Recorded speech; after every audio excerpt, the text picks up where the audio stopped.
ازاي تختار اول سهم في حياتك؟ اكتر سؤال بيجيلي من الناس اللي لسه بتبدأ، استثمر في ايه؟ اشتري اول سهم ازاي؟ بس السؤال الاهم، ازاي تختار سهمك الاول من غير ما تغامر ولا تبقى بتلعب قمار؟ اول حاجة لازم تفهمها، اول سهم في حياتك مش لازم يكون احسن سهم في السوق، لكن لازم يكون اكتر سهم تتعلم منه بامان. تعال نمشي خطوة بخطوة. واحد، اختار قطاع تفهمه أو بتتعامل معاه يوميا. مثلا لو بتتعامل كتير مع البنوك، افهم القطاع المالي. لو بتشتري من سوبر ماركت معين، بص على الشركة دي موجودة في البورصة ولا لا. ده بيخليك بتتابع أخبار السهم بسهولة كأنك كاستمر بالظبط، وتقدر تربط ما بين السوق الحقيقي والسوق المالي. اتنين، ابعد تماما عن الاسهم المتقلبه او المضاربات. اول استثمار مش وقت مغامره، مش لازم يكون سهم عمل 300% السنه اللي فاتت، لكن المهم يكون سهم مستقر بنتائج ماليه واضحه. ما تستعجلش الارباح، الله يخليك. 3،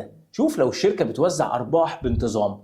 ده مش بس مصدر دخل اضافي، لكنه مؤشر ان الشركه بتكسب فعليا ومش بس بتكبر على الورق.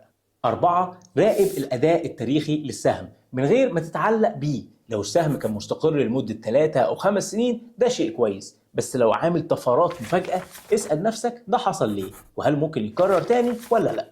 5، اتأكد إن السهم متوافق مع الشريعة لو ده يعني مهم ليك. في فلتر شرعي على منصات كتير قوي، وأنا اتكلمت عنهم كتير جدا. وما تشتريش سهم فيه ديون وانت مش واخد بالك. الخلاصة، أول سهم مش بيبني لك ثروة، لكن بيعلمك ازاي تحافظ على فلوسك وتفهم السوق وتبني بعدها محفظة ذكية. والله يخليك تاني، ما تستعجلش الأرباح. وده اللي بشرحه خطوة بخطوة في الكورس. اكتب كلمة كورس في التعليقات وهبعت لك لينك فيه تفاصيل أكتر عن الكورس اللي يعرفك ازاي تبدأ الرحلة دي.